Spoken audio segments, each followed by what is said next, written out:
momento. Acá aparece el segundo postulado que dice, es posible extender un segmento de recta continuamente a una recta. Es decir, yo cualquier segmento lo puedo extender infinitamente y por ende entendemos esto de que las rectas son infinitas, ¿sí? Una cosa es un segmento, otra cosa es una recta, pero yo el segmento si quiero lo puedo extender todas las veces que sea, ¿sí? Porque forma parte de una recta, ¿sí? Y eso no tiene fin ni para la izquierda, ni para la derecha, ni para arriba, ni para abajo, y cómo lo quiero ubicar. ¿Bien? Esperen, acá me fui de... Bien. El tercer postulado dice, es posible describir un círculo, acá lo tendría que corregir, sería una circunferencia, con cualquier centro y cualquier radio, ¿sí? Luego vamos a ver la definición de circunferencia, no círculo, porque círculo es otra cosa. Pero lo importante es esto. Si yo tengo un centro cualquiera, un punto cualquiera, ¿sí?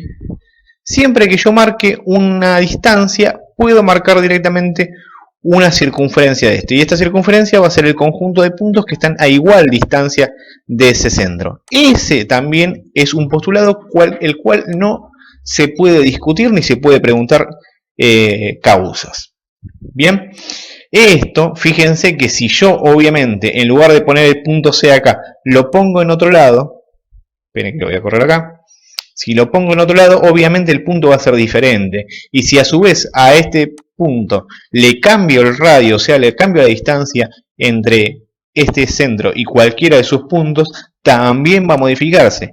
Pero yo no tengo ningún tipo de restricción con eso, siempre y cuando tenga en cuenta que con cualquier punto de cualquier radio puedo dibujar una circunferencia. Acá también otra cosa que tengo que modificar es esta parte de... Dice círculo es circunferencia. Círculo es la parte de adentro de la circunferencia. A su vez, después dice que todos los ángulos rectos son iguales. Recuerden que nosotros conocimos los ángulos rectos, o se conocieron ustedes el ángulo recto en primaria, como el ángulo de 90 grados. Bien. El ángulo recto tiene una definición un poquito más compleja, que en sí está teniendo en cuenta que nosotros estamos dividiendo el plano en 4 partes iguales, ¿sí? Pero lo importante es esto, es decir, no hay una ambigüedad con respecto a lo que es el ángulo recto. El ángulo recto es uno solo y es ese de 90 grados, no hay opción, no puede ser no puede estar ni más cerrado ni más abierto. Bien, por las dudas, bueno, no, está bien. Después cualquier cosa en otra clase vamos a ver el ángulo recto más específicamente. Y por siguiente, y acá viene el punto más complejo, y luego le voy a enviar un video, un matemático que lo explica tal vez un poco mejor que lo que puedo hacer yo, que es sobre el quinto postulado. El quinto postulado tiene diferentes maneras de leerse y hay diferentes maneras de enunciarlo, pero vamos a trabajar con esta de acá, que dice, si una recta corta a otras,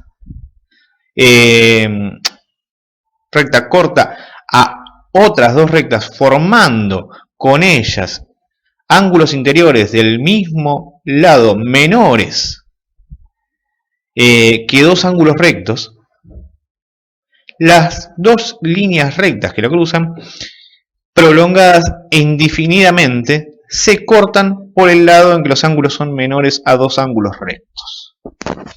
Y acá comprendo que ustedes estarán en su casa leyéndolo, releyendo y capaz que pausen el video para intentar comprenderlo de esto. Lo que está diciendo es lo siguiente. Voy a ir a GeoGebra para que quede un poquito más claro. Y entiendo que al principio a todos nos cuesta entender este quinto postulado. Supongamos que nosotros tenemos una recta. Bien, y por esos dos puntos que tiene esa recta, o obviamente cualquiera de esos puntos, dibujo otras dos rectas respectivamente. Bien, obviamente acá vemos que lo hice a propósito. Este ángulo, no sé si será de 90 grados, pero parece mínimamente un poco menor. Y lo mismo sucede acá. Hasta acá, en estos puntos, no se me están cortando estas rectas. Pero lo que está diciendo el teorema, o el teorema. el postulado es que si estos dos ángulos, ¿sí?, pueden ser rectos o pueden no serlo, pero si entre los dos suman menos de dos rectos, sí o sí, por este lado, en el infinito al menos, estas dos rectas se van a cortar. Y obviamente de este lado no. Bien, en cambio, si sucede al revés, si estos dos suman menos de 90, suman menos de dos rectos, se van a cortar de este lado y de este no.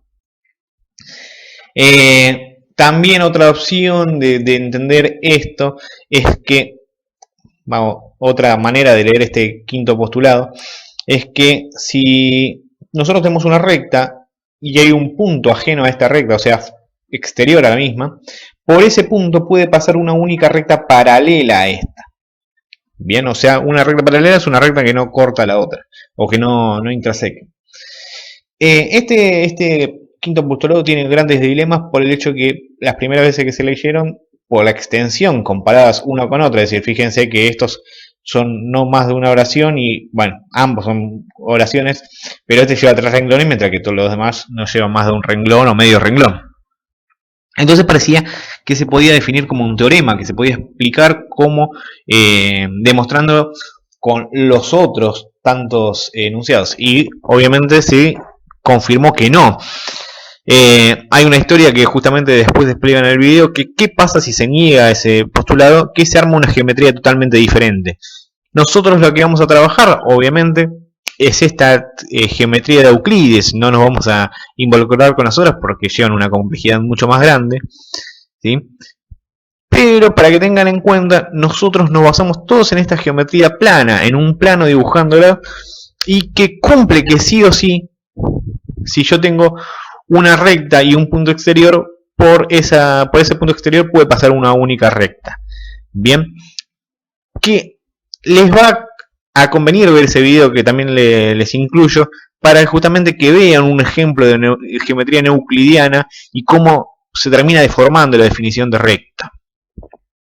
Bueno, estoy yendo demasiado por un tema que tal vez me gusta, pero ya no genera tanto rédito. Bueno, a su vez, obviamente, en estos textos, ¿sí?, se genera un montón de nociones comunes, que esas son indiscutibles, pero también por el hecho justamente de que si no damos por hecho que estas cosas son obviedades, para decirlo de una manera, vamos a terminar discutiendo cosas innecesarias. Por decir un ejemplo, cosas que ya sabemos. Que, ejemplo, dice, cosas que son iguales a la misma son iguales entre sí, es decir, si yo siempre doy el mismo ejemplo, si yo soy igual de alto que Ana y Ana es igual de alta que Claudio, entonces yo también soy igual de alto que Claudio, no hay mucha discusión en eso.